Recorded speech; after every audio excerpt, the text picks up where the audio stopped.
1, 2, 3, 1, 2, 3. All of a sudden, there's no sound. How did we just lose you? We just went Can you hear live. me? Hi guys, hold on. Yeah, we can hear you. We can hear you just fine, Joe. Oh, Take your headphones out. And there's Bryce. Sorry, everyone who's watching. Hi guys, sorry. Immediately having difficulties, issues. but we What didn't else want to is new? Bryce. Oh, Bryce. I hear Bryce. Hey. Until Joe Bryce, do you hear them? what's going on. Yeah, we can hear you. Yeah, we can hear you just fine. What is happening? I can hear you. I can't hear Lisa and Karen. Rhode I don't Island's know. in the house, Vegas in the house. For everyone watching, I Thank you, apologize. guys. I don't know what the hell's happening. I'm going to Shush, take these Joe. out and Go put them back figure in out and see the if that works. We love you. Welcome to the circus. Wait, this is weird. So I'm not even on my headphones and I still can't hear you guys. That's weird. Check out and check Let me back leave and in. come back. Pennsylvania in the house, Louisiana. Oh my God, you guys are from everywhere. Thank you guys so much for being here. We have such a cool show. So just quick, couple of housekeeping things. New episode next Friday or Saturday, depending on how well I do with the edit, but hopefully it'll be on Friday, but stay tuned. Keep a lookout for Friday or Saturday. Black Onyx Cat in the house. Lynn in the house. Maryland. Let's try Joe again. He says he can hear us. Can you hear us? All right, we're back. Yeah, Joe in the house. All right. I'm back. Just some quick things, you guys. Don't forget, join our website if you want to become part of the crowd solve that we're doing there. We have gotten so many, oh my goodness, freaking awesome clues from our website people, and we'd love to have you all in there. South Australia in the house. The doctor is in the house. Hey, Doc, what's going on? I have to tell you, one of our website people put me on to a really great lead. Alicia, thank you so much. Hey, Alicia, thank you so much. Oh my goodness. Put me on to a really great lead, and I actually made an appointment at the University of Southern California Library to go and research this based on this person's lead. So we really do take what you do and what you say seriously. If you find something, we follow up on it. So join the website and join the fun. And we have a great time on it too. And for all of our website people who are here right now, cocktail hour in the speakeasy as soon as thank you. As soon as we finish here. Wisconsin So in welcome. Okay, so that's that. Merch is in, just so you guys can see, I have the new shirt. Oh, this is the new shirt. I EVP'd myself. They're up on the website. If you go to our website landing page, voicefromthegrave.com, and go up and hit merch, you guys can get that there. Lynn, thank you so much. Holy my cow. God. Thank you. Oh my God. Thank Thank you, you. Lynn. Thank you. Thank you, Marilyn. Dried handlebars. So Go back. generous. Thank you, Marilyn girl. Look at this. Now we're getting to know everybody's call Hey, names. thank you, darling. Great tip. I can't wait to see what happens. Okay, hold on. I want to get through this because we have such a cool guest tonight. God, yes, we do. Don't forget Joe's YouTube channel. He's on here, and he does a lot of fun stuff over there that we're not privy to, so he does it there. Okay, so tonight, we are joined by Liz Entin. She's a journalist, an author, and the host of the podcast WTF Just Happened. And on that, she explores the evidence of life after death through a deeply investigative lens, applying a journalistic rigor to questions most people are afraid to ask. So, you know, I'm gonna love this because she's a healthy skeptic like me. So I'm like, I'm cracking my knuckles on this one. Her work bridges science, research, and the unexplained, which is why Karen's so excited. I'm excited about the unexplained. And she examines everything from near-death experiences to mediumship, and always asking, is there evidence that consciousness survives death? So without further ado, we are going to bring Liz in. Hi. Hey, Thanks so much for having me. Hi, Joe. Hi, Bryce. Hi, everyone. So excited to be here. I can't hear anything now. No. I can't hear anything. You can't hear us now? You got to go out and come back in. Yeah, go out and come back in. Can everyone hear me? You're good, Liz. Okay. Yeah. Can you hear us, Liz? Go out Yeah. and come back in. Yeah, I hear everyone perfectly. Yeah, you're good. Oh, you do? Perfect. Happy equinox, just me. I did not know. Wow. Yes, happy spring equinox, everyone. So let's just jump right into this. What started you on this journey, Liz? Oof. Well, unfortunately, not the best story. My dad passed in 2015, and I was raised, you know, skeptical, atheist. I mean, not even like it just was like complete materialist. Like afterlife, anything like that was completely irrelevant to any discussion my family or really my culture had ever had. I was raised like secular Jewish in New York, and it was just never something that even crossed my mind as a possibility. And so my very, very first thought when they said my dad was moving into hospice, it's like, you've been there, your brain's going in a trillion directions and not necessarily even feeling logical. I just sort of had a thought pop into my mind. Is it possible to turn back time? And, sort of desperate, just not even knowing what to do with myself second to second. I Googled, found out you can. It's not practical. Like, it's not easy, but theoretically, according to physics, like if you were, for example, to find a way to build a spaceship that traveled close to the speed of light, and you took two twins and one twin traveled and the other stayed here. Of the theory, right, I'll have the exact times wrong, but let's say 5 years passed on Earth, 25 years would have passed for the twin traveling in space. So I was like, what the, like, what if time isn't what we think, what else? And that was kind of the life changer, because my very next thought was, which is what I thought at the time, was if consciousness is created by a brain and you take the concept of eternity, eternal big bangs, eternal big crunches, it seems basically impossible that another set of brain neurons would not create another person or something equally like experiencing consciousness. I didn't think myself again, but like living multiple lives. And I was like, well, that's better than complete obliteration. But that thought was the life changer, because I was like, well, if that's the case, is there somehow, some way, by some mechanism we do not understand, that memories have carried over? Google that. And that's where I found the research of doctors Ian Stevenson and Jim Tucker, who are child psychiatrists, professors of psychiatry at the University of Virginia, and they study cases of kids with past life memories. And they're part of a whole division at the University of Virginia that studies all of these, like all of this topic. And kind of once you find one, like the algorithm brings you to all of them, all these researchers. So it's just like, months just in bed, deeply depressed, reading everything I could on the topic and watching everything I could on the topic. And I just didn't even know what to think. I was so astounded because there was so much valid research.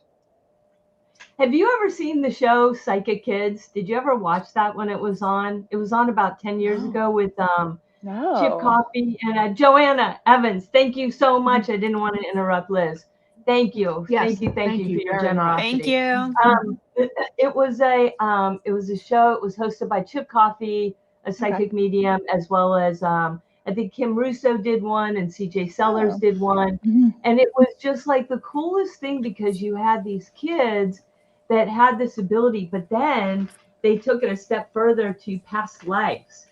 And these kids were able to like literally say what their names were. They would give like details that the parents would then go research, and they were able to validate what these kids were going through in a past life. And to me, that was like so insane. And I just loved that aspect of it, of like, because there's so often you don't believe stuff that, you're watching on TV. So I think it's interesting that we kind of ended up in the same place by the same way, but in very different paths. You know what I mean? If that makes sense. Yeah, completely. I'll have to check out that show. I mean, I hadn't heard of it. It's really good. And then there's another one called The Ghost Inside My Child. And that's the one where it's past life regression. I mean, past life cell memory. I mean, these kids were like doing these drawings, and they're wee littles. And you know how you can tell when, somebody's been coached or whatever. These kids were just so believable. I mean, truly believable. Yeah.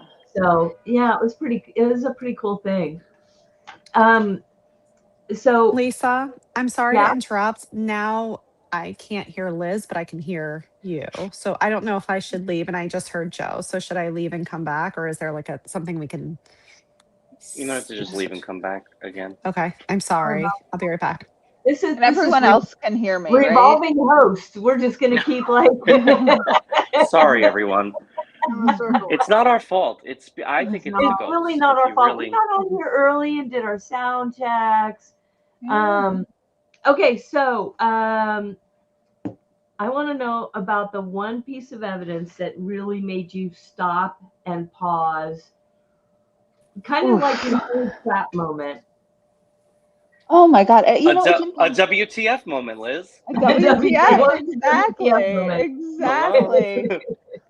Oh my God! It's so hard to say one. It was like all I could say was it was series of WTFs after WTFs that just kept building up, and I would say maybe I can give an example. It was like I was reading data, reading every study, and then I think two things that really stood out were very early on were personal experiences, because that's backed it up. And the first medium I went to, unfortunately she's not giving readings anymore, or I would give her name, but I went in, she knew things she absolutely could not have known. She knew that like she didn't have my real name. She knew that my grandma, I paid cash. She knew my grandma had lost a baby really young. She knew like all this stuff. And I mean, one thing it was just like information after information. And I was like, what the, like I was going in, my heart was in my throat. I was so scared. I assumed like all my research was going to be shattered. And let's see, so my mom went with me, but like not just like rode the train with me because it was still pretty early in grief. And I was in like a really bad place and not wanting to go around, like just was not feeling comfortable being by myself. And my mom like went into another room because she thinks this is all nonsense. And so like for the medium kept saying, what happened like January 20th? What's January 20th? I was like, I can't think of anything. My stomach's sinking, like everything she said. I was like, is this real? No, it's not. Yes, it is. Oh my God. It was like a roller coaster. So we call in my mom and she kept saying, I don't know. What's January 20th? My mom's like, I don't know. And she's like, your dad keeps saying like, showing me like a 120, like 120, like January 20th. And we're like, oh my God, like that was the building number I grew up in. My dad would always call the building 120. And when he was in hospice, he kept saying, oh, I'm going back to 120. And then he'd say things like, I want to go back to 120. And then he was saying like, I was in 120 this morning, which again, I was like, oh my God, he's losing, he's not present. Now I'm like, I know about like in and out of body at the end. And so that blew me away. And then she just knew things about my dad's personality. Like in the end, she kind of pauses and she's like, kind of laughs. And she's like, well, I was just asking him if he had something final to say to you. Like he loves you. And he said, she knows what I think of her. And my dad would always say that, like at the end of calls, I'd be like, love you. He'd be like, okay, bye. And I would be like, what the, like, Dad, hello, I love you. He's like, you know what I think of you, bye. So I was like, I mean, I always find that so funny because, when people say, what's one thing that you would say to your loved one who's passed on the other side? And the first answer is always like, I want them to know I love them, and then, but yet when people get that message from a medium, from somebody on the other side, they want you to know that they love you. And you're like, well, duh, do you have anything better? And it just always cracks me up because it's this two-sided thing of like, it's exactly what I would say. And yet and even me as a skeptic, because Liz, I did the same thing that you did the first time I saw a medium. It was like, all but wearing a Groucho Marx mask, I was like totally incognito.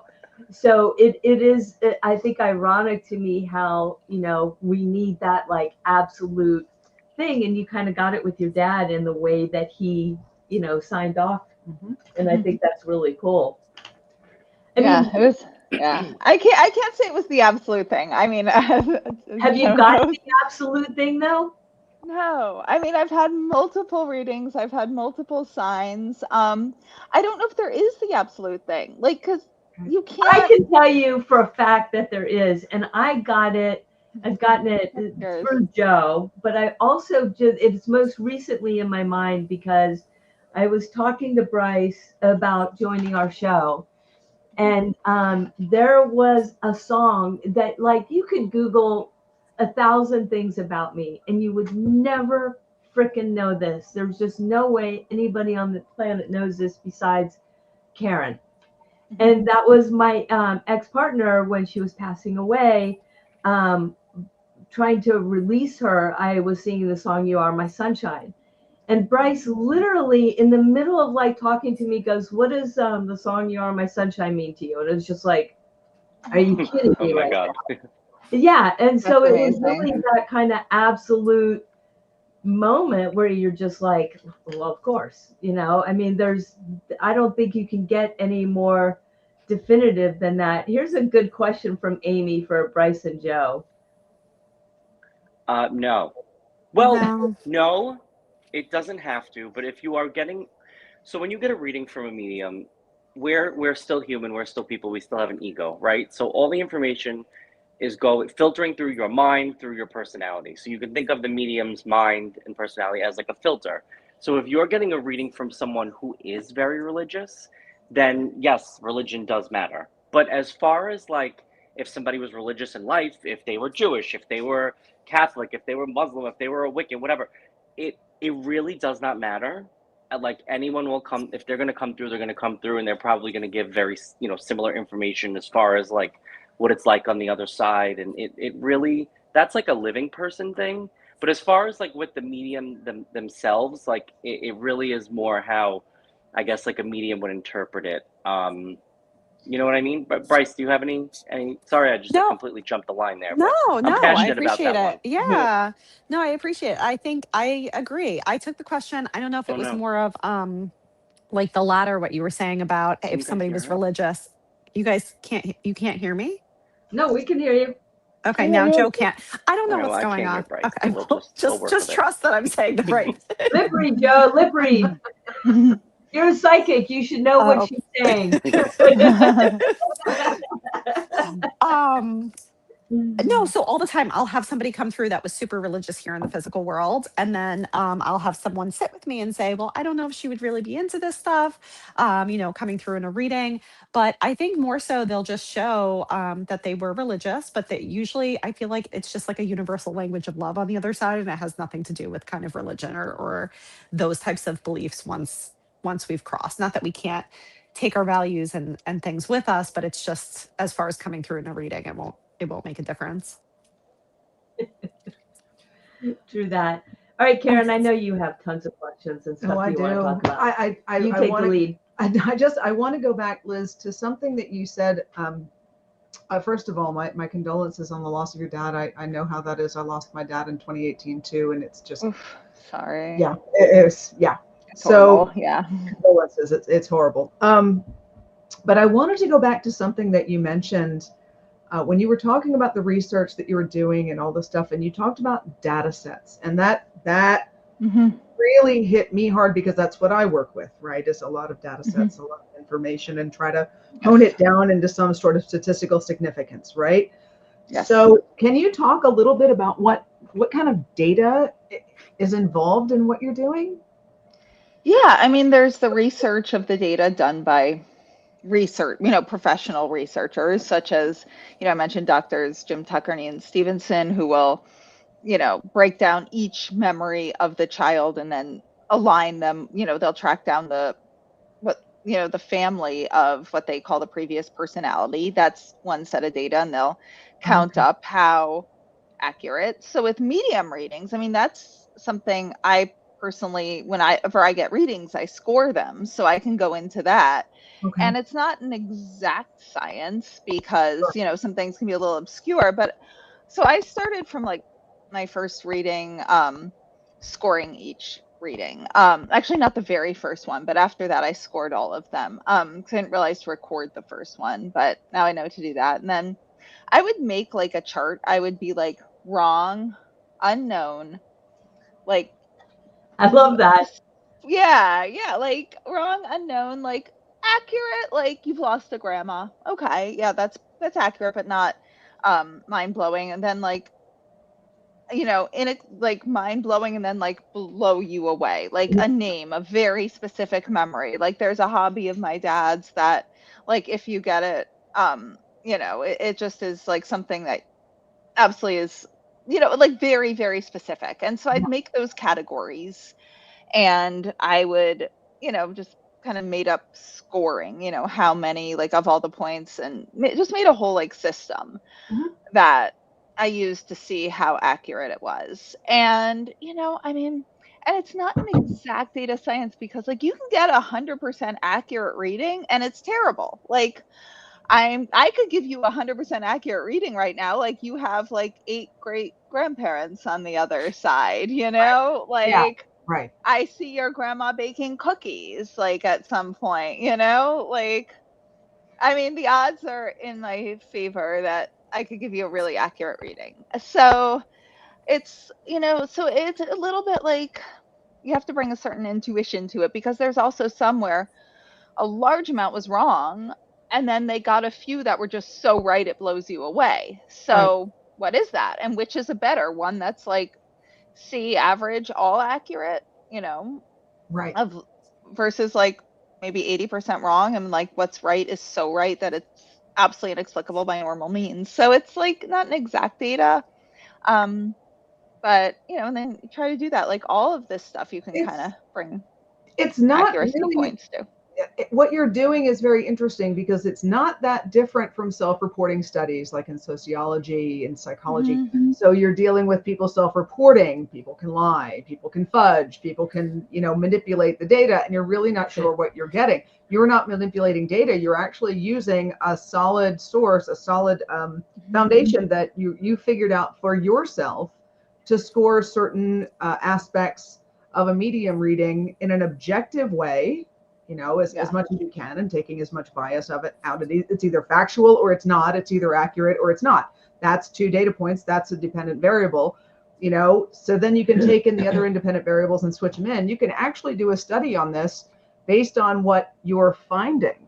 And if you came out with some kind of like really long, like 10 or 5-page set of questions, and literally had accurate, somewhat accurate, pretty accurate, or not accurate at all, you could come out and do a study with that. So there is data, and this is really interesting to me, because it does fall within something that can be quantified. And normally when you're dealing with mediumship, when you're dealing with spirituality, it's really hard to quantify this. So I think that you have a system that can really work based on statistical analysis. I find that really fascinating, and I'm done with my nerd talk. Wait, I want more nerd talk. I have something. No, we're going to get more nerd talk. I'm going to take a couple questions. Joe, this one's for you real quick. Do you think everyone has the chance to be a psychic? Yeah, so everyone is psychic. Literally everyone. I think it's just me. Liz and I have actually talked about this. So I'll give you a little more nerd talk. I personally believe that psychic ability is natural to humans, and I think it was preserved by survival of the fittest and like natural selection. So I always bring it back to, and I probably said this before on a live or something, that imagine when we were cavemen and we were like in the jungles in like Africa or wherever life originated, and you could go left or right, and left is the shorter way home and right is the longer way, and you're hungry, you want to conserve energy, you have a carcass of a hog over your back or whatever it is, right? But something is telling you to not go left because it just doesn't feel right. Like, let me just take the long way today. And your 3 other tribe members decide to go left, and you're like, screw you guys, I'm going right. And what happens to them? They get eaten by a tiger.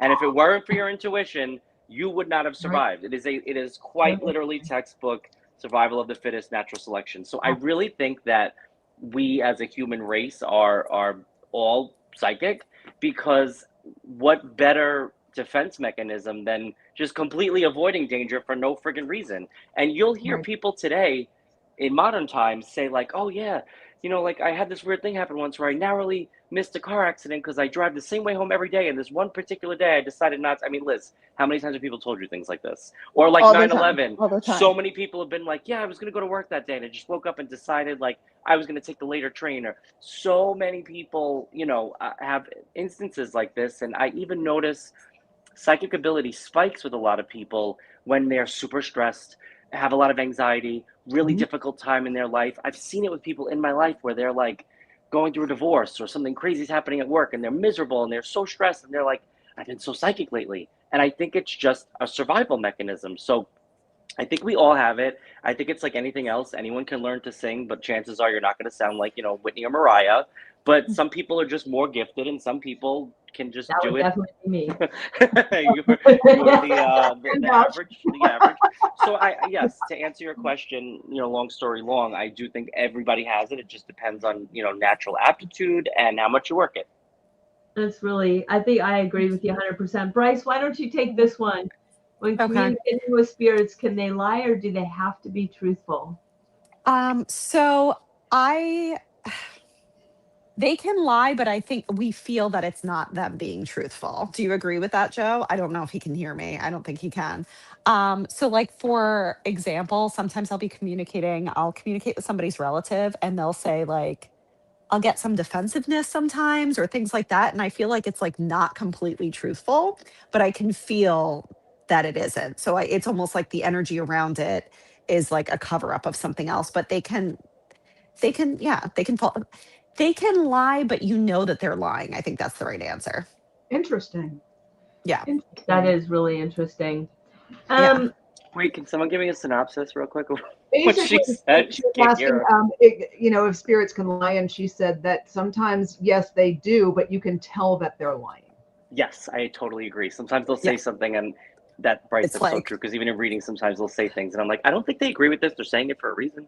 Like, Yeah. correct. Yeah. Okay. Oh, I'd like to hear Interesting. what Liz has to say about that question. Yeah, here's a question for you, Liz. Yeah.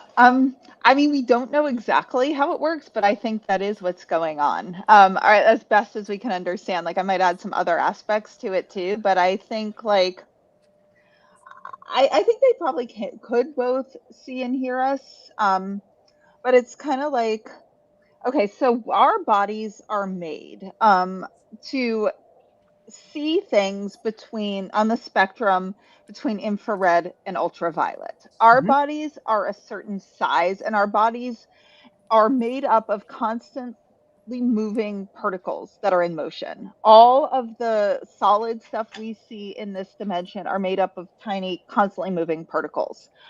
And now, if something moves too fast, even just in our dimension, like your hand, it moves too fast, you can't see it. So I would assume that these discarnate consciousness and probably all types of different, states of consciousness, beings, maybe the particles are vibrating at a different frequency beyond what we can see, and maybe they are able to see. It seems like because they can see us more than we can see them, maybe they can see on a spectrum from like infrared to like something so past ultraviolet we don't know. And I know near death experiencers often say they have 360-degree vision, and they see colors we do not see on this spectrum. So I think we in these bodies see a tiny portion. There's probably other bodies, I mean, aside from the ones we know here, like birds and dogs, but probably even in this world, it wouldn't shock me if there were other just physical beings that are as tight a filter and limited as we see, that we don't encounter because of different dimensions, and most likely on other planets as well, and like, the billions of planets that are considered Goldilocks planets, which means, in a solar system, sustainable to life.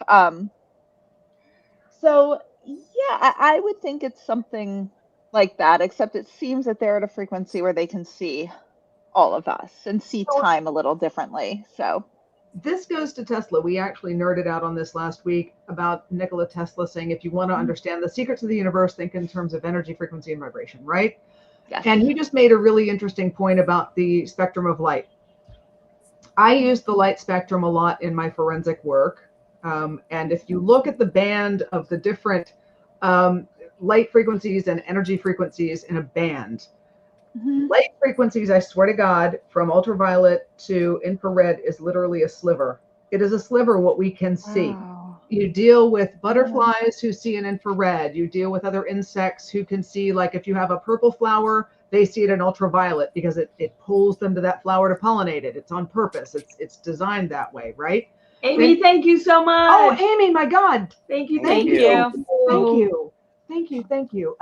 So if you look at that band, you have X-rays and gamma rays and microwaves, and they take up so much more space. You can't see them, but they sure as hell can plow right through your body and cause huge amounts of damage in some aspects. That's, what happens, sun rays and photons, they go through you, and everything passes through you. That's what causes the damage. The particles are so small. So what's interesting to me is that you said, we can't see it, but we have other senses. And with Joe and Bryce, very talented, gifted mediums, what they're sensing could be a frequency that perhaps I can't, Lisa can't, Liz, I don't know about you, but perhaps that's a frequency or a vibration that we can't pick up on because we haven't honed it, we haven't practiced with it like they have, or we just don't have a gift like they have. Very, very interesting point. That fascinates me. It's making my head spin a little bit, and I like it. Yeah. This is what I spent all my time thinking about. Oh, it's so interesting, your forensic work too. 0.0035% of visual spectrum. That's correct. Wow. That's correct. We don't see anything. We literally have such a narrow band of color. It's actually insane if you put it on the spectrum. And we don't see full reality either. Like, I remember reading this way before even studying this. I read a book on how magic works, and we can't see the center of things. So our brain fills in what the center should look like, and 99% of the time it's accurate. But that's magicians are able to play with that, like knowing the neuroscience of how we don't see in the center. So if we know we're making up that, who knows what else our brains are filling in? That's right. Margaret just nailed it. That's exactly right. Like bats use ultrasound, dolphins, they use different frequencies than we do. They have different gifts. They have different ways of communication than we do. Whales. So it's really fascinating if you start really thinking about how limited we are as human beings. I mean, we are limited by our five senses, and then a sixth sense with a gut feeling like Joe was talking about, or, the frequencies they tap into. We are still extraordinarily limited in what we understand about anything that's going on around us. But is that why, and not that I can even begin to imagine, but so blind people can hear better, and their perceptions and intuitions and maybe psychic abilities are more in tune because they've lost one of their main senses, or the same thing with somebody who's deaf. I mean, it seems like for me, it becomes more and more, especially with social media, and I call it getting lost on Instagram, where you just go to get on for a second. The next thing you know, you're drooling, patient, just scrolling and scrolling, watching funny videos. It's like, how much have we desensitized our brains even further to not be, perceptive, or to be intuitive, or to even be in tune like animals are.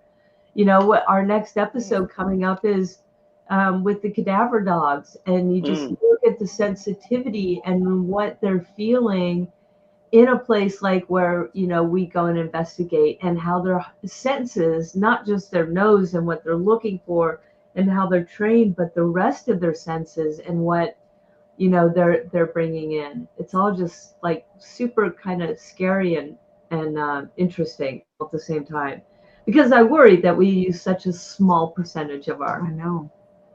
Liz, tell me, you've interviewed a lot of people on your podcast. WTF just happened, and you guys need to go over there and listen, because there's really fascinating conversations. Her YouTube channel and her YouTube channel. The guests on there, I was just like, so I could nerd out on this for about 10 weeks.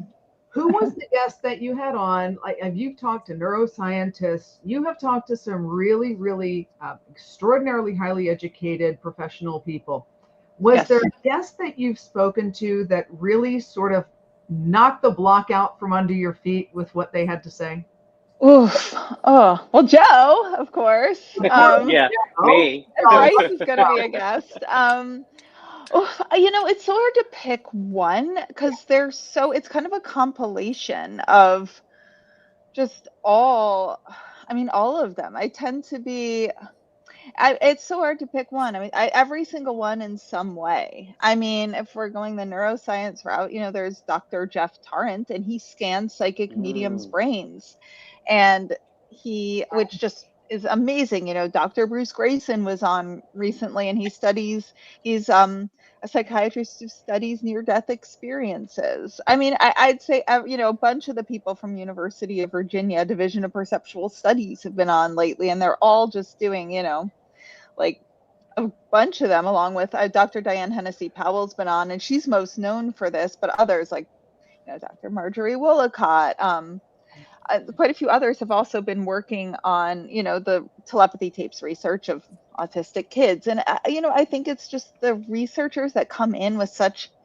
a logical mind, and, you know, the data just keeps building up, and they come in to talk about that. And they're just like, most of them come in saying they never thought any of this was possible. And they were just, you know, one little bit of curiosity led to another, and it just builds up. I guess I can go a little bit about the psychic medium's brains, which I just think is one of the most fascinating things which I'm hoping. Joe's told us his story about being studied, but I'd like to hear your interpretation of what they're doing at UVA.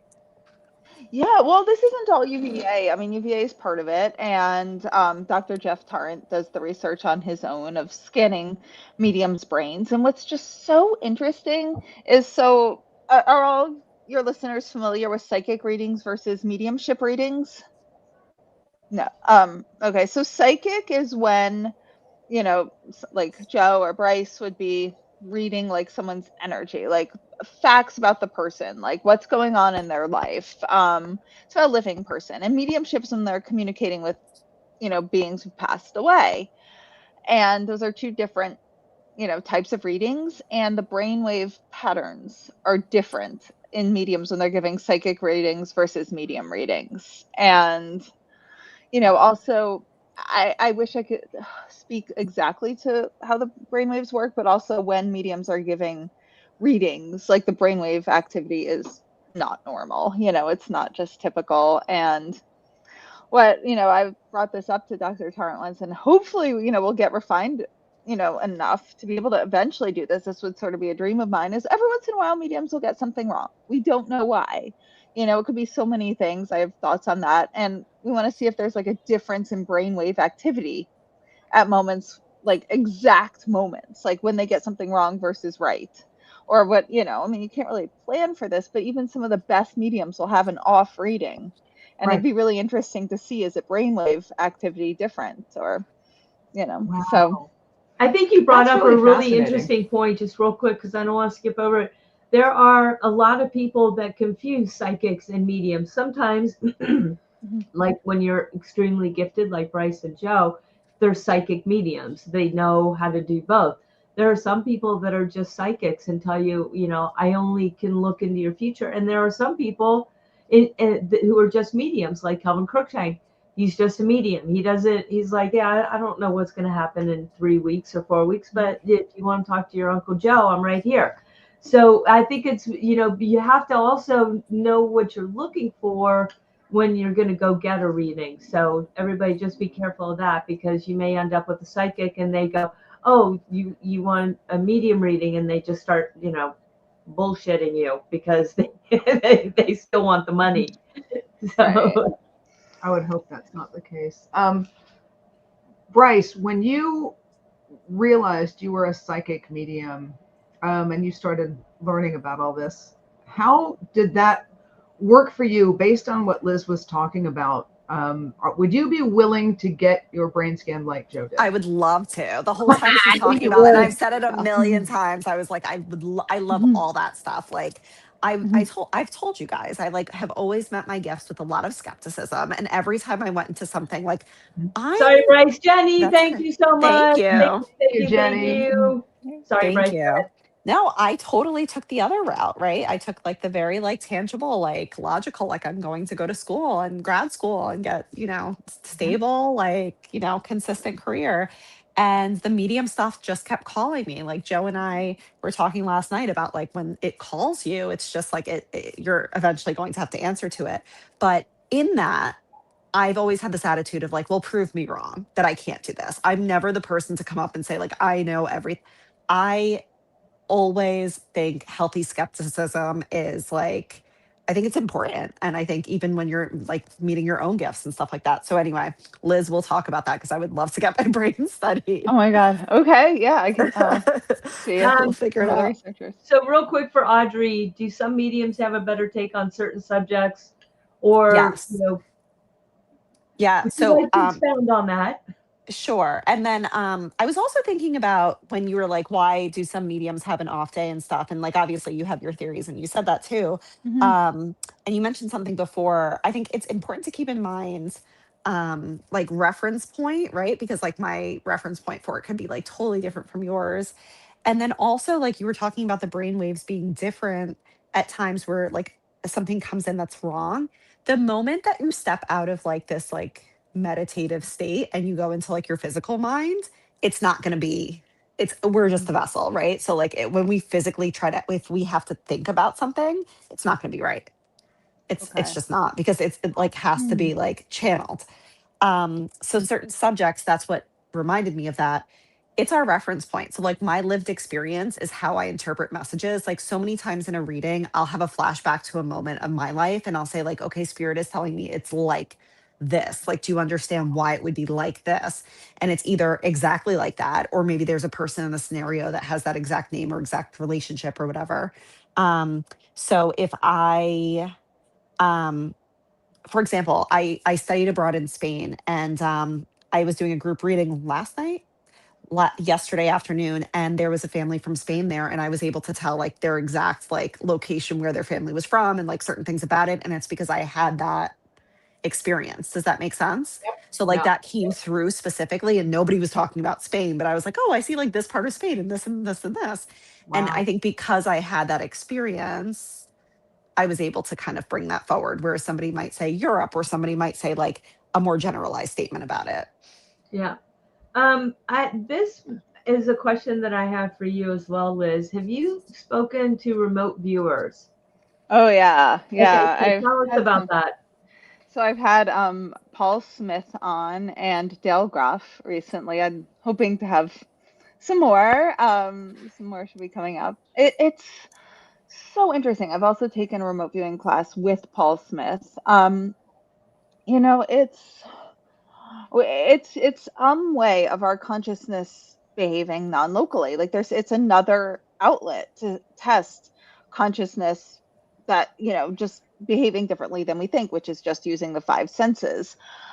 So there's the Stargate project, which is the government basically had like psychic spies remote viewing program that was declassified, I want to say in like the mid 90s, and Paul Smith was part of that.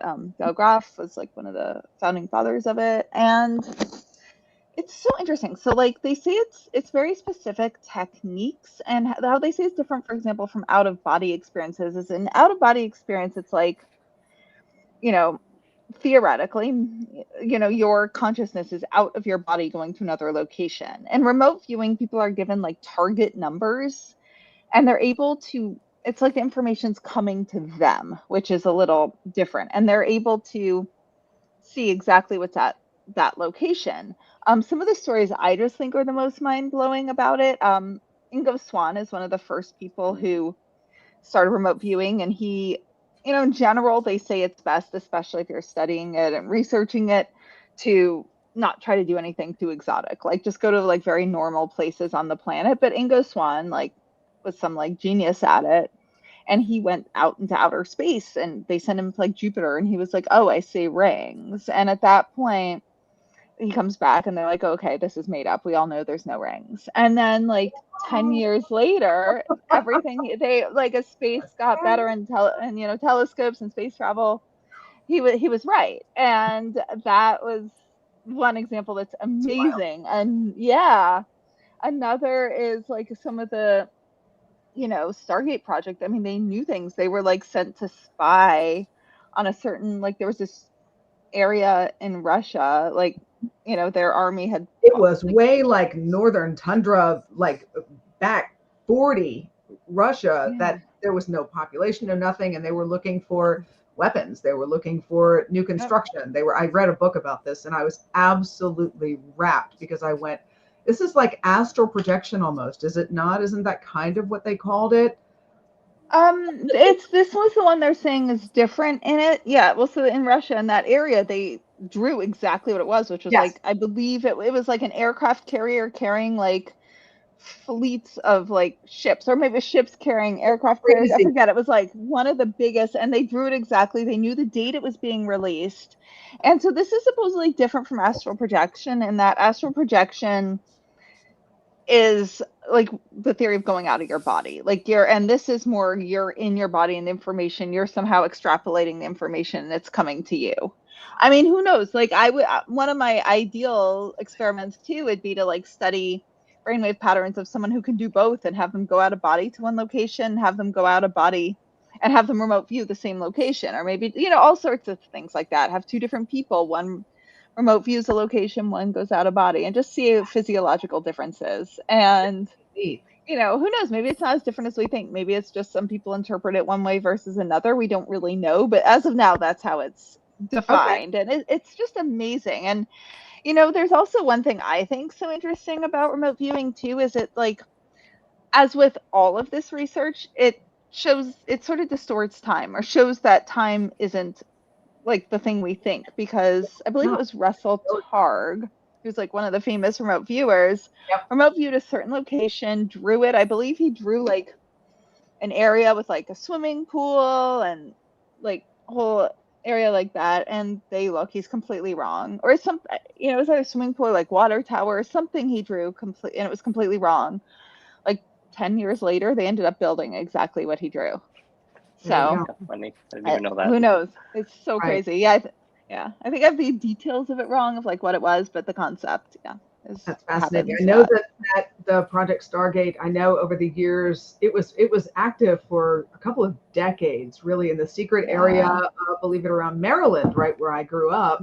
Mm-hmm. There was a secret there's like a shack. They literally put them in the shack, and they invested, I want to say at the end, it was over $40 million into this. So they weren't joking around. Wow. It wasn't like a pittance. It was a lot of money that the government invested in this. Joe and Bryce, have you ever been asked to try to remote view, or would you even be interested in trying something like that? Yeah, people have asked. Truthfully, I feel like remote viewing is something that just comes with the territory, like psychically. Like if you just kind of tune into a place, sometimes you'll see what's there. Sometimes you'll just feel it. Like truthfully, I don't love remote viewing because I'm not a very visual person anyway. And I feel like I can get whatever information is actually being asked. No, I don't need to get it visually, if that makes sense. Like if someone said like we're looking, I mean, if they needed coordinates or an actual visual picture, I might not be the guy to call. I don't know. But if someone needed to know, like, well, what's at this coordinate, I probably could figure it out without having to see it. Like, I would just feel something, or my guides would, like, flash me an image of whatever, and I'd be like, oh, grenades, or, whatever it ends up being. Fascinating. Bryce, what about you? Have you ever thought of it? Yeah, I agree with Joe that it comes with the territory. I am a little bit more visual, so I feel like it comes up a lot, but it's not always open to being viewed, if that makes sense. Like I feel like I can tap into certain places and see things like very, very clearly. And then I feel like other places it's like fuzzy. So I don't know if there's like a keeper of energy, or like if it depends on I don't know exactly, the reasons why, but I've had people like ask me, for example, they lost something and they're looking for it in their house, and I can kind of like see the area and look for it that way, and it's like I'm drawn to it. It's interesting. I don't know. I find the most interesting, really because the first medium that I spoke to, that I needed to find a letter here in the house, I met her for the first time on the phone, and she's literally calling out crap that's in my house, and I'm like, there's just no way. There's no way. Is there this? Is there that? Is it over here? Do you have this? It's over here. It's in this place, and that's exactly where Lisa found it. Yeah, which is just insane. It was nuts when I heard that story. Liz, what is next for you? What are you going to be doing in the next months this year. Well, wait, before you go sorry. that far, have you ever thought about or tried to develop your own abilities? Oh, that's a as good far question. as Joe's laughing. I have not to do it like career wise, but just research. Actually, Joe and I did some experiments for a while. We did. Yeah, there was one day. It's really weird. It's like every once in a while, very rarely, I can do it. No, every once in a 99%. while, Liz is like the best psychic in the world, and it happens for like 15 minutes once a year. And I'm like, It's even like no, once every literally. 3 years. We did this exercise, and I always do this like when I'm just like playing around, or I'll pick like a random celebrity or famous person, right? Like Bette Midler, whoever, Cher, whatever. Yeah. And I'll just say like, tune into this person, tell me what you can tell me about them, anything, physical appearance, personality, things that happen in their life. Like, don't try to figure it out, just tell me what you get. And Liz was like nailing it. Like all 3 or 4 of them we did, like it was insane. And I can describe the physical, I can describe the sensation of that one time, like but we got to tell them everything. the other time. Yeah. Right. She like knew if they were alive or dead. Like Liz was so friggin' on it. I was like, oh my God, like she's developing. So literally the next week, I'm like, Liz, let's try it again. And Jill, this is like so ridiculous that we did this. Please know what I'm going to say is not Liz's actual opinion about this person. And I'm Jewish. I'll just say right. Keep in mind also that Liz is Jewish, Jewish. right? So I was like, all right, like let me pick a really loud energy for her. Like there's no way that, you know, if you're tuning in, you're not going to get something on this guy. So I'm like, you know, she's in her state and she's describing this person, and she's like, oh, like it's, I don't know, I'm getting such warm, lovely energy, like just describing the nicest human ever. Like an uncle, like someone I feel would be very protective, like kind. And at the end of it, I'm like, Liz, it was Hitler. I'm like, that was a complete fail. And she was like, what? She's like, I'm Jewish. This is terrible. But it just goes to show, like, I don't think it was a fluke that Liz got 3 or 4 in a row correct on the week before, because it wasn't like, and I truly wasn't stretching it. Like, whenever I do this, I don't try to mislead people, but if they're saying something, I'm all right, so tell me more. Like, I'll never be like, skip back to what you said before. Like, I will never lead someone if it's right or wrong. I just will ask more questions to get more information. And Liz was crushing it. And then she did not. after and then it was all warm and fuzzy. So. Warm and fuzzy. So we stopped with that exercise after that, needless to say. That's wild. Oh my God. I would have kept going because I thought it was so interesting, but I was like, I want to get back to whatever that. Yeah, I will get it every once in a while, and I can't really have an explanation. Usually, it's when I'm with someone else who has the abilities, not just on my own. But you know, I've had a few weird moments on my own, but like it's so rare. I mean, I would never. I'm trying to like get back more in touch with it just for personal stuff in my own life, but I mean, I don't think I would ever have the consistent abilities where I could ethically give someone a reading, you know? Well, you know what I think it is? But does it help your faith to know, okay, if I can do this, it must be more real than I ever imagined it to be? Oh, yeah. It was when I had experiences, like my very first one was I took this woman, Renee Buck, who's another Forever Family Foundation medium. I took her class in LA. And like most of the time I'm getting nothing. I'm like the worst in the class. Then we did the final day. I was like, you know, I mean, it's braggy because I'm not a medium at all. And it was so rare. I was the best one. I felt all this stuff. It was crazy. I felt all these waves moving through me. I went home. I felt all these waves. And I had one experience in Forever Family like that. And, you know, I think the very first one I had was in Forever Family. And after that, I understood the physiological sensations more. So when mediums used to kind of say, I'm kind of feeling this, but I was like, yeah, total bull, whatever. And after that first time, I was like, yes, I relate. So it definitely really changed my my like interpretation and assessment that something is definitely going on. Because what happened to me, like it's happened a couple of times, it's absolutely inexplicable. I felt it felt physiologically different than most of my day-to-day living, and most of the times I experience this stuff. It was really remarkable. It's visceral. It is. It's absolutely visceral. Have you spoken to people that have near-death experiences, or and what are your thoughts about? Tell us about that a little bit, because we had some questions about that.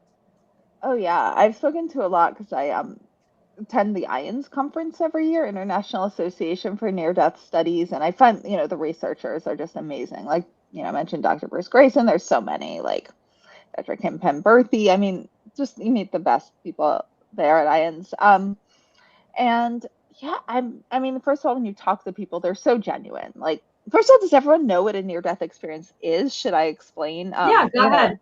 Yeah, go ahead. Okay, it's when someone physiologically passes away and then they're resuscitated and they share experiences that they could not have known by normal means. You know what I'm going to bring up, because we were talking about blind early on. There's a researcher, Dr. Kenneth Ring, and he studied cases of blind people who reported sight during near-death experiences. And it's so amazing. I mean, of course, like instinctively, you're like, well, how did they know they were seeing? Some were not blind. Quite a few were not blind since birth. And then some sort of had this, it's like, because, hypothetically, we've lived multiple lives. So they go and they sort of have like this distant memory of, oh, this is what sight is. And it would start where they'd sort of be like, wait, this is some other way of interpretation of what it feels like if I feel like this is where the table is, this is where like a drawer is. And it was like, and they would sort of start to process that, and they were verified. The information they gave was verified. Otherwise, it wouldn't really been in his book. Undeniable to me. That's in my amazing. head. I just go, that's undeniable proof. How can you even be skeptical of something like that? I just, but go ahead. I'm sorry, digress. Wow. It's my mom has had one. She was no way. Yeah, she was 7 or 8. This is back in the 40s. Penicillin, thank God, had just been discovered. And thank you, John Salt. Yeah, she fell down the stairs in elementary school and ruptured her appendix. And in rural coal mining West Virginia in 1944, that was not a good thing to happen. And she went very septic. They piled her in a car, drove her to the hospital in Beckley, West Virginia, and she died on the operating table. And she reported that she was watching the doctors, watching herself. She floated down the hall, saw my grandmother and grandfather pacing in the waiting room, crying, pacing, what they were wearing. She could hear the chatter of the doctors in the operating room, and she said out of nowhere, she went slam right back in her body in horrible pain and woke up in recovery. So that's my mom. So the hell if I'm going to question that. She told me that story years and years and years ago, and she said, I remember it like it was yesterday. Yeah. She's 88 years old now, and she'll tell you the same story every single time, and you can see her go into her mind's eye, and she's watching it, and she's telling you exactly what she was seeing. So near-death experiences for me, I worked many, many, many crime scenes. I have had people die in my arms, unfortunately. It sucks. But there's a moment, it's hard to talk about, but there's a moment where the breath leaves. You can, it's not a lightness, it's not a heaviness, it's just this, you can almost feel it, almost. I'm busy trying to save a life, so I'm not really paying attention to that. Sometimes there's nothing to do and you just hold the hand and you wait.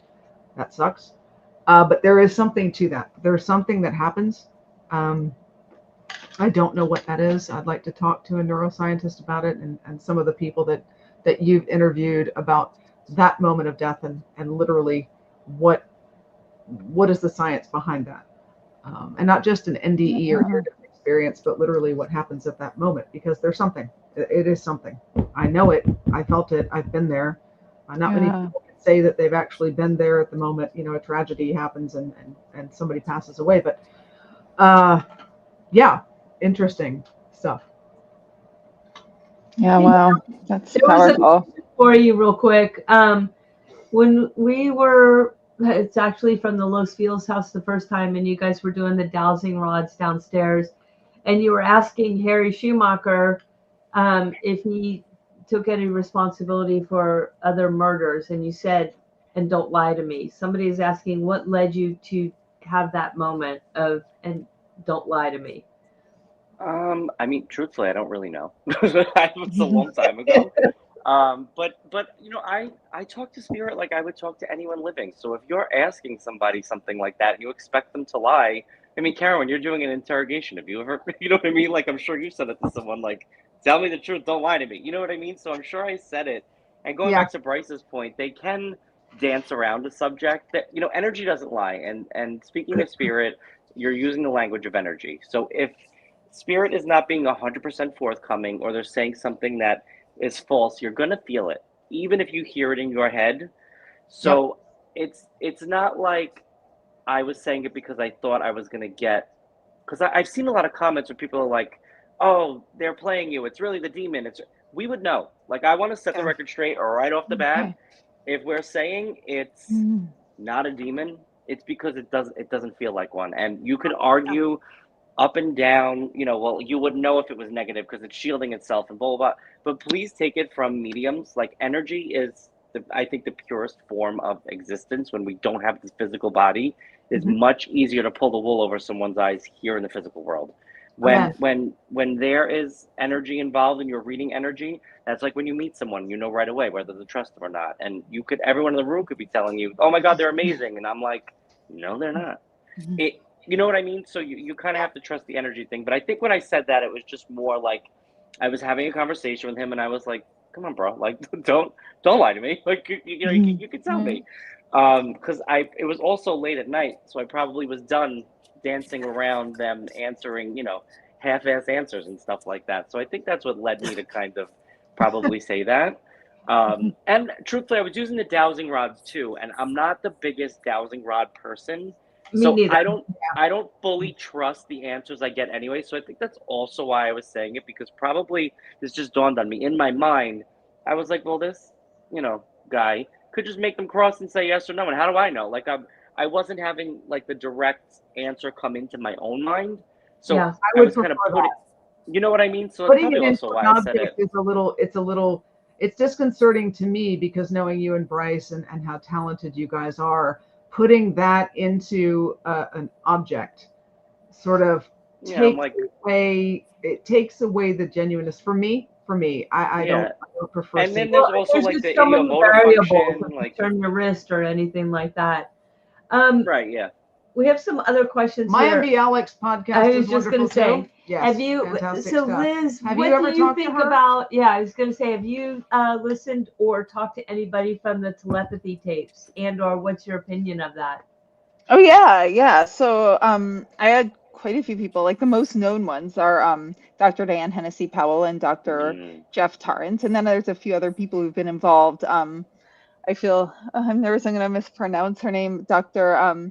Marietta Parvalova. I'm so sorry, but she's part of Division Perceptual Studies. Dr. Marina Weiler, Dr. Marjorie Wollicott have all been involved in the telepathy tapes. And, you know, they're just fascinating. I trust the researchers involved. Absolutely. I think double blind, triple blind. Yeah. You can't, they are trying to do so many things to make sure there's no interference, there's no nothing, there's no possibility. There are different rooms, there's shape. Everything that they're doing right. Yeah. Yeah. It just I think my mind. I think they're doing remarkable work. I haven't personally seen it myself, but from everything I've heard on the podcast and the people involved, I have no reason not to think it's all true, you know? And the hill, I'm so interested by the hill. I'm like, what is? Liz wants to go to the hill. I tried to go. Yeah, no luck. They probably don't want me there. They're like, who's this girl? She wants to ask us all these questions. Lock her out. Let's ask, yeah. And I would come in and be like, okay, so what you're going to do is tomorrow, you are going to call this number. Exactly. And do X, Y, Z and do this. I would just come and give them verification experiment. So they probably are just like, I'm like probably the exact person they never want on the hill. So I don't know what kind of luck I'd have, They're but like, I'm trying. no, So, I'd this like girl's to gonna find turn into a sideshow. yeah. would. Who Maybe is the for one sure. person or the one subject that you haven't covered yet that you're going to cover in the future? Like, what can we look forward to, or what's your next, like, I want to call it contact high. So you've spoken to so many people about so many things. Like, Yeah. what's your next, like, I got to get the answer to this from whatever? Oof. I mean, I have so many people I'm excited to, I batch record, and so I'm a little behind on edits. I have some, really exciting people like Dr. Cal Cooper, Deborah Katz, who's done some remote viewing, like really people I'm really excited about. I think who I have not had on that, like, kind of some dream guests would be, like, because Kids with Past Life Memories was the very first thing I found. So I think Dr. Jim Tucker was the very first person I found, along with Dr. Ian Stevenson, who'd passed away like years ago. So that's not really an option unless, Joe, you want to come channel Dr. Stevenson. Yeah, let's try it out. Yeah. I'd say, yeah, like someone I haven't gotten who I'm really fighting to get would be like Dr. Jim Tucker. And then I think some of the researchers, like is it Sir Roger Penrose maybe, would be kind of amazing. Has some really interesting theories of consciousness. I think I'd love to get people. I don't know if I could ever get them on, but like string theorists, would be kind of amazing to get on. I don't think they'd be willing to go on a podcast like mine, but they're Well, very actually, like, Liz, I think you're going to be surprised because yeah. you know what? The other day, I accidentally ended up listening to this insane podcast that you would have like cracked up over because it was so woo-woo and out there. But they had a guy on there, and I think he was either a neuroscientist or a physicist, and he was talking about he like mentioned string theory, but he didn't. He said that it was like disproven, and I was like, I don't think that that's true. I think it's still like something we're working on. I'm still working on it. Yeah, But yeah. he wouldn't be the guy to bring on for string theory, but he did go on that podcast, and I was kind of surprised. I was like, because it was really out there. Like they were talking about like, like real crazy stuff. And I actually thought of you because I was like, if Liz knew I was listening to this, she'd break my phone in half. Like, oh, you'll have to tell me later which one. I'm curious. Yeah. Yeah. I have a question really quick. I'm sorry, Lise, really quick. So these scientists, these true scientists that you have interviewed that are doing near-death experiences, that are doing psychic mediumship, that are doing the telepathy tapes, that are really delving into this, are they still fearful of the general scientific community shunning them?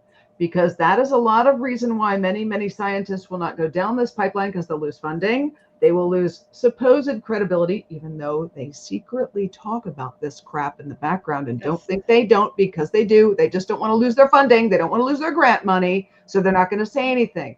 Have you ever spoken to them about that kind of stuff? Well, by the time they're where they're at, they've already overcome that. But I'd say the majority of them went through something like that.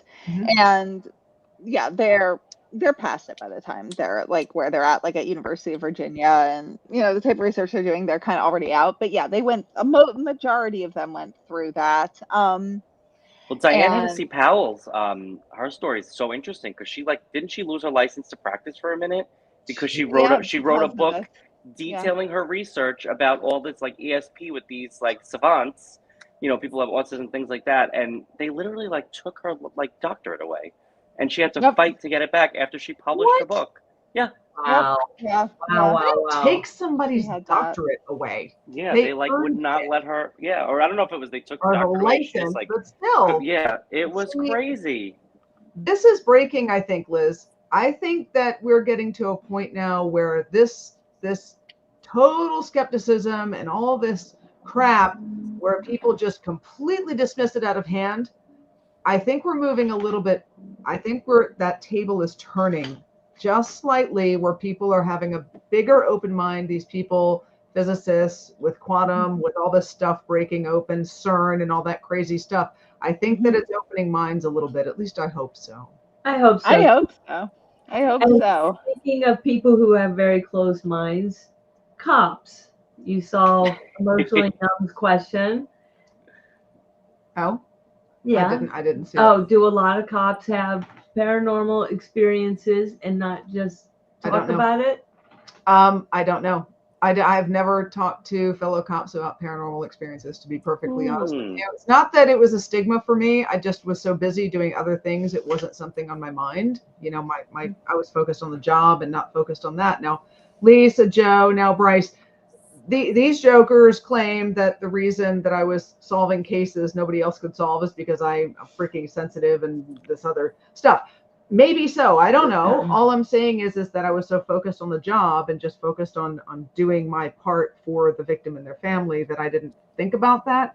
And I don't think any of us really ever do. Now, what I can tell you is I have been in rooms, and I think any cop worth their salt who's been in a room with an evil enough person, and I mean evil, like a demon in a meat suit, as Lisa would call them, I think they would admit the heaviness of that room, the fear, the weight, the physical change of that room. Absolutely. Because you can't sit next to something, I wouldn't even call it a someone, I'd say something like that, and not physically feel it. I think they would admit that readily, to be honest with you. Yeah. So if you want to talk about paranormal or supernatural, that feeling, that's real, and they'd admit that. Yeah. I'll say too, just to kind of answer that question, not that I'm a cop, but a lot of a good percentage of the men who come for readings to me are actually police officers. Really? I would say, like, if you, it's so funny, but most straight men are like resistant to it just because it's like a cultural thing and it's like whatever, it's stupid, like toxic masculinity. But believe it or not, you have a pretty good chance of telling something paranormal to a cop and they'll probably believe you. I'm not even kidding. Cops are surprisingly like very, very, very open to it because I think you guys go into these crazy places where things happen. You're always watching when no one's around. Like you see a lot. You see a lot. Yeah, I have, Dustin. Yeah, that's correct. They're telling you, Joe, because you're safe. But I guarantee you, they're not going down to the pub in the corner and playing pool and talking to their buddies about the paranormal experience they had. Not at all. No. They want to know. That's why they come to you. They are never going to admit it in the office. They would be ridiculed. But I do think they're open to it personally, for sure. I think they're a little more open to it. Fair enough. Yeah. I have a detective coming up, a detective who works with a psychic medium is going to be on the podcast soon in about a month. So yeah, I've already done the interview. I just that'll be good. I can't wait to listen to that. Yeah, no doubt. Science will admit to aliens. Have you talked to anybody about aliens? Do you have any thoughts on that? Just because that's spooky action at a big distance. Do I? Yeah, who have I had on? I had on Simon Bone, who has Alien podcast as well as Afterlife one. I had on Andrew Redowitz. I'm so sorry, Andrew, if I am completely butchering your last name, but he goes by like the psychic firefighter and he's had alien experiences. Best one who knows a lot about them too, who has not come on my podcast, is Leslie Kane.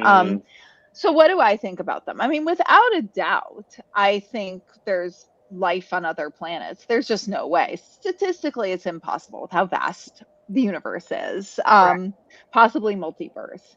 Do I think some have been here? Maybe. I think so. Leslie King makes a really logical argument. And some of the stuff, like, do I think it's like some of the most extreme, like there's lizard people secretly walking around among, like, no. I mean, do I know everything? I don't. I would not bet my life on that. But I do think I trust the Navy pilots that testified in front of Congress. Yeah, that's who I trust.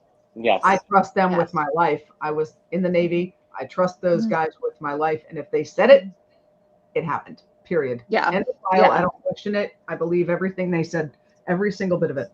Yeah, I do too. Past that, I don't know, but I trust them. And that's who Leslie Kane worked with. She's actually the one who kind of pushed that to them to, get that to the point where they could testify. Yeah. And so I think there's something. I think we have a lot more to examine, but yeah. We talked about this a little bit, past lives. What is, in your opinion, the most important person or piece of evidence that you have talked to somebody about that convinced you or didn't convince you that there are past lives? I mean, I'm pretty convinced based on, as I mentioned, Dr. Ian Stevenson and Jim Tucker. There's new researchers. Dr. Jim Tucker just retired. And did. there's some, yeah. So hopefully I have time to come on my podcast now. I'm going to stalk him a little more. There's people, University of Virginia. I'm hopefully going to have some more of the people who've taken over his research come on. I think it's the research at the University of Virginia. And then there's some very specific cases that are just amazing. Like the most famous one is the James Leininger case. It's so known. I don't know if I should talk about it. No, tell me, because I don't know about it. Okay. Oh, good. Please. Okay. It's kind of the go-to that everyone talks about, but it's because it was so mind-blowing that it's the one that actually convinced Dr. Jim Tucker that something was going on. And it's this little boy, James, and when he was about, they only study cases of kids under 5 years old because after 5 years old, often the memories start to fade, and they can't prove that the kids didn't like overhear this and make up stories around it the way the kids do. Right. This little boy, James, he was like, since a little kid, he'd be having these, like a baby. I mean, like nightmares, screaming, plane on fire, little man go down. His parents, they were Christians. They didn't believe in reincarnation. So this wasn't something he was exposed to. They were terrified. They didn't know what to do.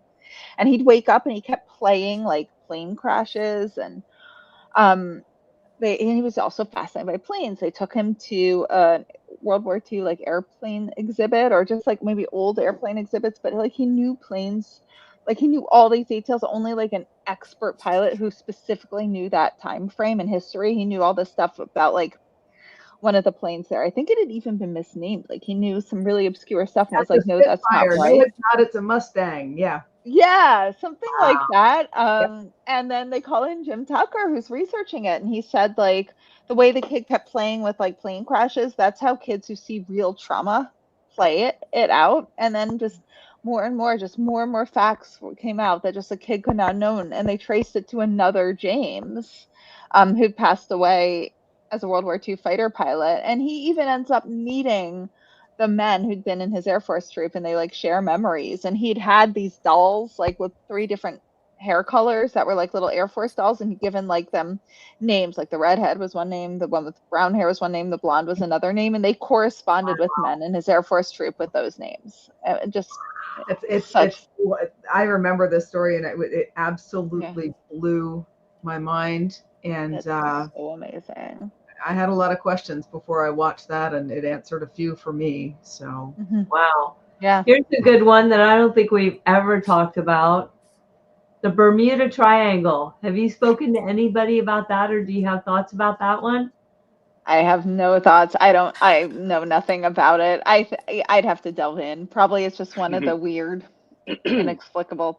What is it? Things would disappear over the Bermuda Triangle? Is that it? It was like time slips and like gadgets get all messed up, and planes like go supposedly missing, boats go missing. It's this weird supposed energy vortex between, I think it's the tip of Florida, Bermuda, and I think there's one like in Japan too, like directly opposite it or something. Like if you go through the Earth, or it sounds like it's some kind of magnetic like field phenomenon from the Earth or something. Maybe we'll find out. Or aliens living under the water, Well, what's next, Liz? What's next for you? What's coming up? Oh, what's next? So continuing to do my podcast. I'm trying to get my second book, the audiobook version, launched. And once that's live. What's your first book? Pimp it. Let's go. Pimp your book. Okay. So my books. I have 2 books out now. The first one's all formats and, digital, paper, audio. WTF Just Happened. A Sciencey Skeptic Investigates Grief, Healing, and Evidence of an Afterlife. And then book 2 is out. The audiobook is not out yet. WTF Just Happened. A Sciencey Skeptic Investigates Even More, Evidence of an Afterlife, and Fights for Justice with Her Dead Dog. And then once the audio version's out of that, I'm going to start writing book 3. Like I have all my notes on it. So I'm in them a lot. If you like me, Those like the main you are not. I'm in it a You lot. are not. Those the main character. And I'm going to be in the audiobook too, right? You read it. I just my mic's just solid. Sorry. Okay. I read So my parts. Yeah, you read his parts. I'm just waiting for one more person to read their parts, and then I have to do like little edit re-records of sentences. So I'm gonna be doing that this summer. So it should be live. Like it was supposed to have been live like months ago, Wow. but that audio will be live probably like August. That sounds fun. And the podcast is WTF Just Happened. It's on all platforms. Please go listen. Give her some listens. Give her some likes. Give her some love. You guys are really will be fascinated by this. And get Bryce Diskin in with the folks to get her brain read. If you can help her with that. Yeah. I'd love to see what happens with that. Before you hang up,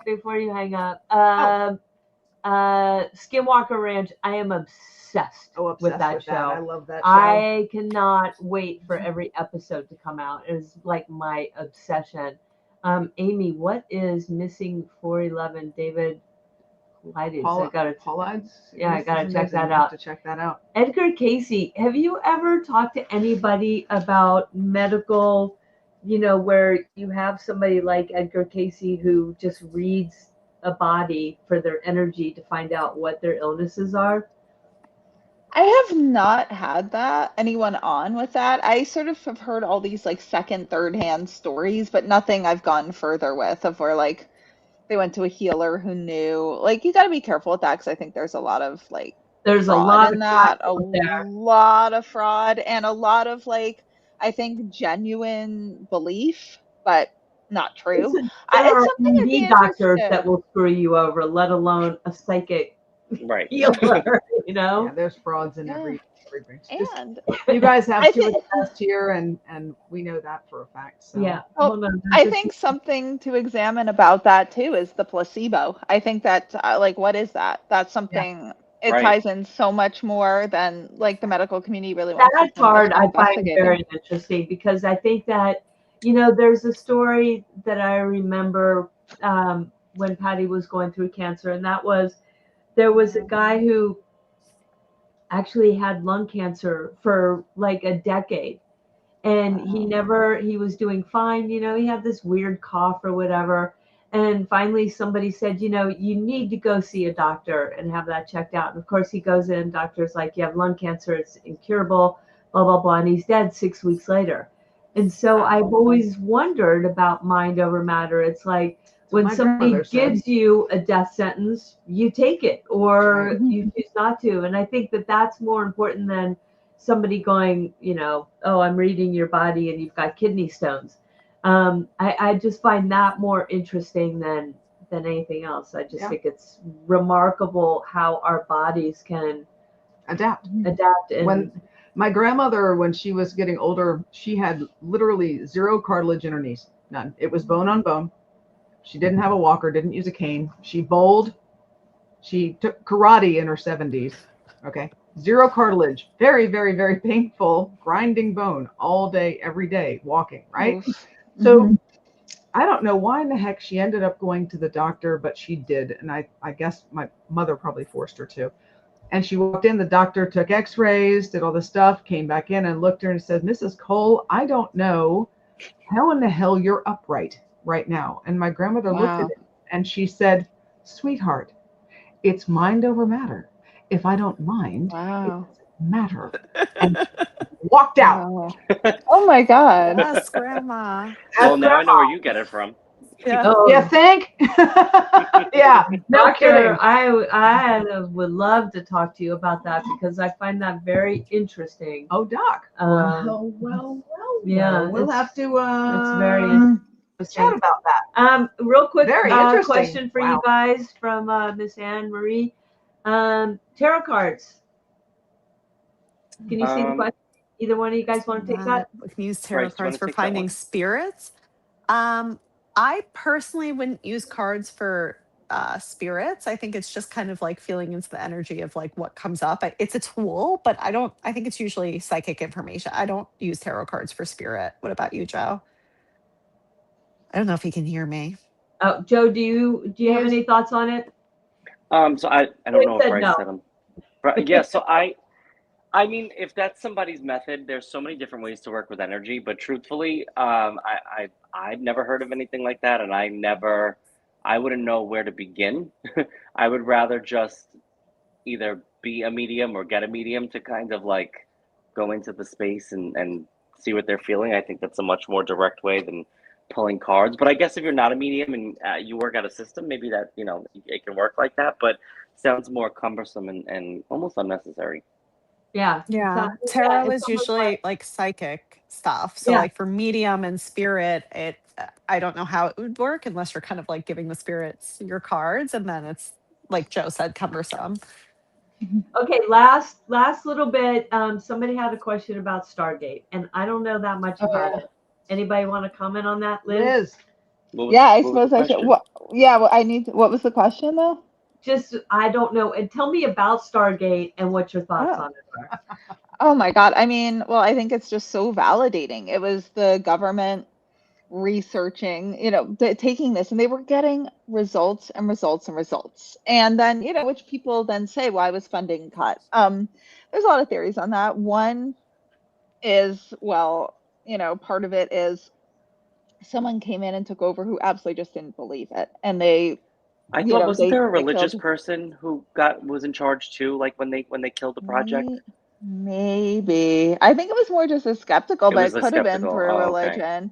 And they didn't really, the person, I had someone explain it in one of my, couple of my podcasts, like, Paul Smith explained it, I believe Lloyd Arbach has explained it. I think he did on my podcast. He's explained it a lot, but basically it's like they just dismissed it. They didn't really look at the data. They'd already had a statistician, Jessica Utz, who's a professor of statistics who really fascinating woman, and had said it was significant. And then another thing is, it's helpful. It's very helpful. But right now, I think our technology, it's not as helpful as some of the technology. So in terms of like winning wars and getting data, it's not the most helpful thing, Right. but it still proves that gives a preponderance of evidence that consciousness is, operating outside of a brain. And it still is absolutely doing something statistically 100% impossible by our known definition of consciousness. I mean, I'm not in the army. They know things I don't, or in the military, but my personal opinion is it's something we should continue developing, and from everything I know. For all I know, we are. For all I know, I was going to say, I think we probably are immensely. I think that there are so many secret projects. It's black money. Yeah, it's black money. It's secret money. It's funding from elsewhere, and believe me, they do absolutely fund projects that we will hardly ever know about. 20 years from now, maybe we'll get of what the hell's going on. Well, so, maybe. Yeah. Maybe. Dark money, black money. It's all funneled into different projects that even people in high up in government have no idea that's going on, which is so weird. It's so odd. Depends which person. There's some people I'm probably high up who I'm probably fairly happy. That is, yes, not to get political, but that's true. But yeah. But we digress on that one. I won't go any more Epstein files, and we may get a whole lot more information. Yeah, no, for real. I mean, yeah. Well, yeah. Also, though, along these. Oh, sorry. No. I was just gonna thank you so very much. For being with us. WTF just happened. Go to her podcast, buy her books, same title, WTF Just Happened by Liz Entin. Buy her books, check out her podcast and her YouTube. Do you have a YouTube channel too? Same title? I do. Yeah, and you can it's in the description for this as well. Okay. So yeah. We really loved having you. And of course, you asked us earlier when we were in backstage if we wanted to do your show, and of course we do. Of course we would. Oh my God, yay. I'm so excited you're gonna come on. I'd love to. Okay. And real quick, our website people, we're going to be jumping on in about 10 minutes in the speakeasy. Rowdy Detective Pub Night, not speakeasy. Oh God, that's right. We changed the name. Lord. Rowdy Detective Pub Night's coming your way. Fine. That sounds so fun. Thank you so much, Liz. Liz, you're a delight. Thank you. We want to have you on again. Thank you. This was so much fun. I loved it. So thank you. I so appreciate it. Thank you. Thank you so much, guys. Bryce and Joe, are you going to make it over to the pub night? Yeah, I'll be there. You can watch me eat my dinner. Lucky Good you. goal. Same. Go eat. And Same. everybody here on YouTube, thank you so Thank much. you guys so Thank much you for Thank you, tuning guys. in. Thank We love you. your questions. stickers. Fantastic Thank you stuff. for your support. Thank you for spreading the word. Thank you for watching. Thank you for being here with us. You guys have become the most amazing community, and we love each and every one of you. And we're so grateful to all of you. Thank you. So next week we'll be here live before the episode, and then with Lori Wells, who is Arcana. Piglet's mommy. cadaver mommy. Yeah. And then we have an episode for you there. So thank you all so much as always, and we will see you soon. Thanks, guys. Doc, I'm gonna have to reach out to you. We're gonna have to chat. Okay. Yeah. Bye, guys. Thank Bye. you. Bye. Bye. Good night.